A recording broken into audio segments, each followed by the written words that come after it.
नमस्कार मंडळी, सविताच home kitchen मध्ये तुमचे स्वागत आहे. आज आपण बनवणार आहोत झटपट अशी तयार होणारी खूपच चविष्ट अशी अंडा भुर्जी. ही रेसिपी खूपच साधी आणि सोपी आहे आणि तुम्ही याला पोळी, पाव किंवा ब्रेड सोबत सुद्धा खाऊ शकता. चला तर मग पाहूया आपली अंडा भुर्जीची रेसिपी. आता इथे आपण 4 कांदे घेतलेले आहेत, सोलून घेतलेत कांदे मी. 2 मोठे टोमॅटो घेतलेत, 4 मिरच्या घेतल्यात, 5 अंडी घेतलेली आहेत. आता हे सगळं पहिल्यांदा मी चॉप करून घेते. आता आपण कांदा चांगला चॉप करून घेणार आहोत.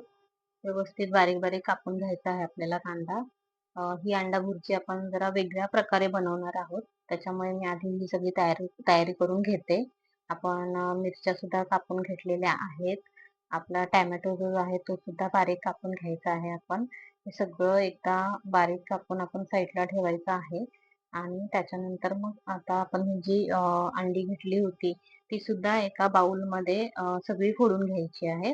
आणि हे बघा हे सगळं आता आपलं रेडी झालेलं आहे. तर आता एका कढईमध्ये मी थोडंसं तेल टाकलेलं आहे आणि ही सगळी जी अंडी होती ती एकत्र थोडी मिक्स करून पूर्ण त्या कढईमध्ये टाकून घेतलीत आणि आता हे सगळं मिश्रण मिक्स करायचं आहे. आता हे चांगलं फ्राय होईपर्यंत याला चांगलं व्यवस्थित हलवायचं आहे आणि छान आता व्यवस्थित हे फ्राय झालेलं आहे. आता मी थोडंसं मीठ सुद्धा टाकलेलं आहे याच्यामध्ये. त्याच्यामुळे याला व्यवस्थित चांगली चव येईल.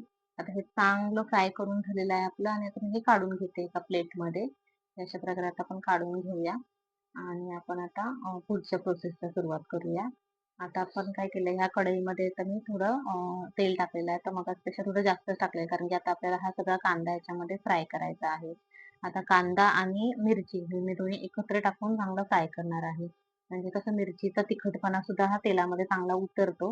हे बघा असं छान ब्राऊन झालेला आहे आता आपला कांदा. म्हणजे आपला कांदा चांगला भाजून झालाय आणि मग त्याच्यामध्ये मग हा आपला टोमॅटो जो आहे जो आपण चिरून साईडला ठेवला होता तो सुद्धा आपण टाकलेला आहे. आता हे सगळं मिश्रण छान व्यवस्थित फ्राय झालंय. आता मी याच्यामध्ये 2 चमचे लाल तिखट, अर्धा चमचा हळद, धने पावडर, जिरे पावडर हे सगळं टाकून परत एकदा हे सगळं मिश्रण सगळं व्यवस्थित मिक्स करून घेणार आहे.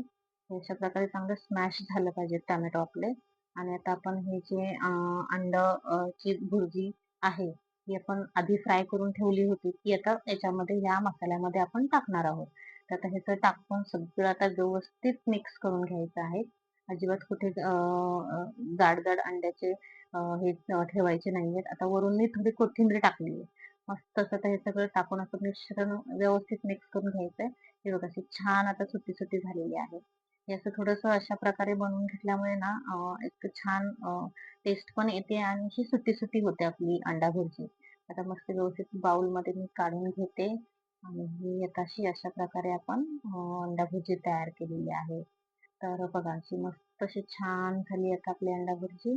मग अशाच छान छान रेसिपीसाठी तुम्ही सविता होम किचनला लाईक करा, शेअर करा आणि सबस्क्राईब करा.